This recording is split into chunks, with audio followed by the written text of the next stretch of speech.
Ladies and gentlemen, the President of the United States.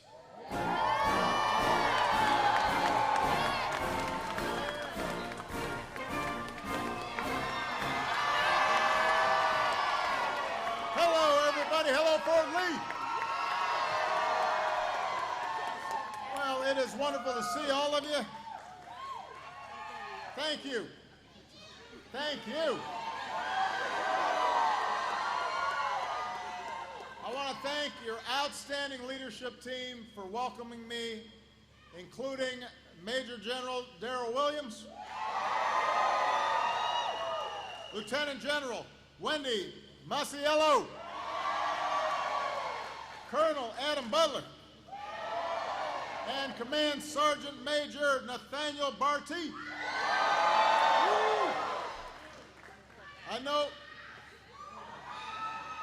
I know this is the proud home of the Army Combined Arms Support Command, but I know we've got other services represented here.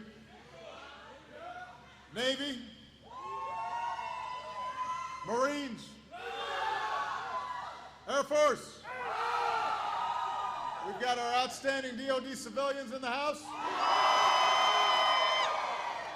And then, of course, we got a whole lot of Army.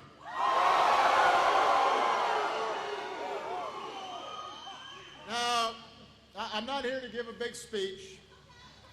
No. The main thing I wanted to do was just come by, shake some hands. As you know, I had a town hall with CNN and some of our extraordinary troops, our veterans, our military families. We had an important discussion about how our nation has to uphold its obligations to you and your families.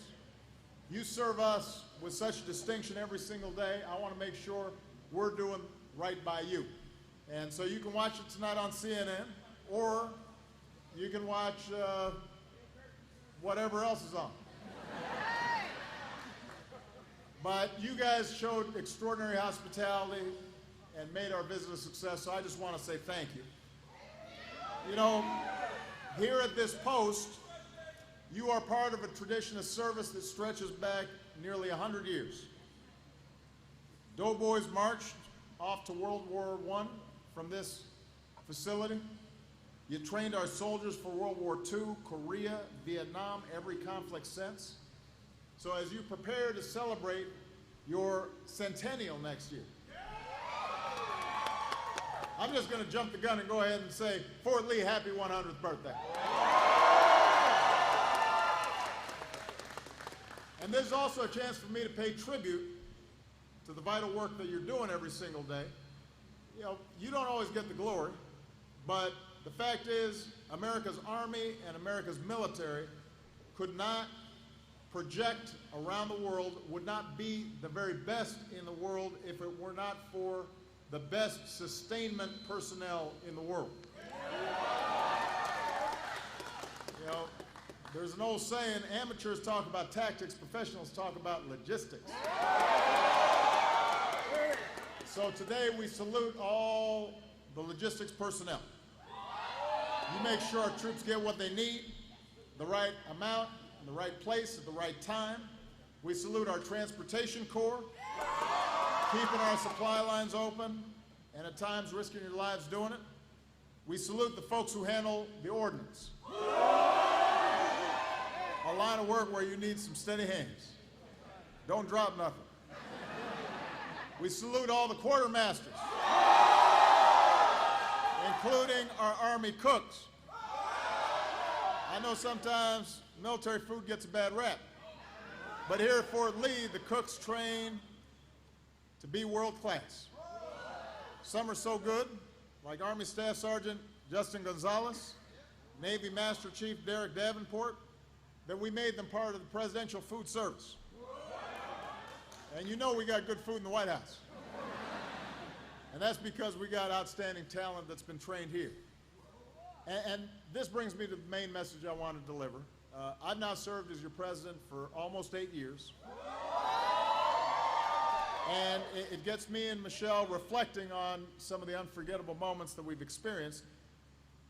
And we've done a lot of amazing stuff, but I will tell you that of all the privileges of this office, There's been no greater privilege, no greater honor than serving as the Commander-in-Chief of the finest military in the history of the world. And what makes you best is it's not just the incredible platforms that give us our military superiority, although we've got some pretty impressive equipment on display right here. It's not just the sophisticated technologies that make us the most advanced military. We have the strongest military because we got the best people. Because of your spirit, because of your character, because of your patriotism. So you inspire me and Michelle and the American people, and not just as Commander-in-Chief, but as an American citizen. I just want to say thank you from the bottom of my heart. Thank you for the great work you do. Thanks for your patriotism. Many of you had a lot of options, and you chose a career that's not always the most comfortable, certainly is not always the most lucrative, but you dedicated yourself to something bigger than yourself. You chose a life of service. You stepped forward. You volunteered, and most of you volunteered in a time of war. You raised your hand, you took an oath to defend and protect the country that you love. And so I want to thank you for your devotion. In these 15 years since 9/11, our nation has asked a lot of this generation. Among you are proud veterans of Afghanistan and Iraq. Many of you have served multiple tours. You've done your duty again and again. You've helped deal deadly blows to those who would threaten us. You help prevent attacks and threats to our homeland. You're helping us to destroy ISIL, and we will destroy them. You're keeping us safe. You've earned your place among the greatest of generations. Now, I believe that America's commitment now to our troops and our veterans is a sacred covenant that we have to keep. There's no more solemn request than to ask somebody to risk their lives on your behalf, and if they do that, that's a covenant. Both sides have responsibilities. You took an oath to defend us. The rest of us need to fulfill our oath to take care of you and your families, especially our Gold Star families. And that means using our military wisely. It means not rushing into war, but doing what's necessary to keep us safe. It means not playing politics with war. It means giving you the resources and the support that you need to succeed. It means when you come home, you and your families are getting the education and the benefits that you have earned. So we got obligations to you. And this is not just a job for government. As you know, Michelle and Dr. Jill Biden have done a great job with joining forces to make sure that everybody is doing something to support our veterans and our military families. And that's something that Michelle and I, we've pledged we're going to continue even after we leave office. And finally, I want to thank you for setting a good example for everybody else. You know, sometimes, especially during election season, the country seems divided. But the truth of the matter is, when you look out at this group of members of our military, but it's true on every base around the world, you're unified in your mission. You do your job. You look out for each other. You lift each other up. You leave nobody behind. And you remind us we're one team, and we're one people, and we're one nation, indivisible, with liberty and justice for all. That's what you stand for.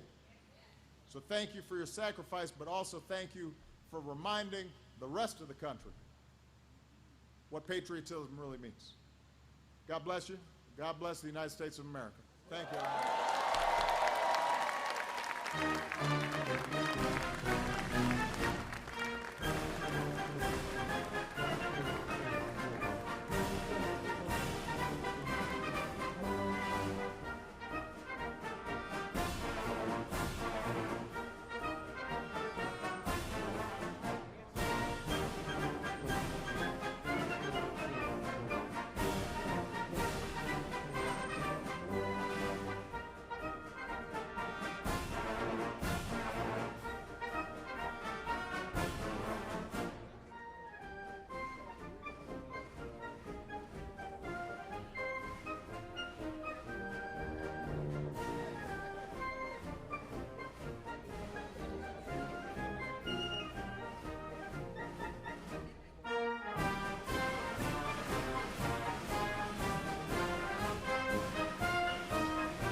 Thank you.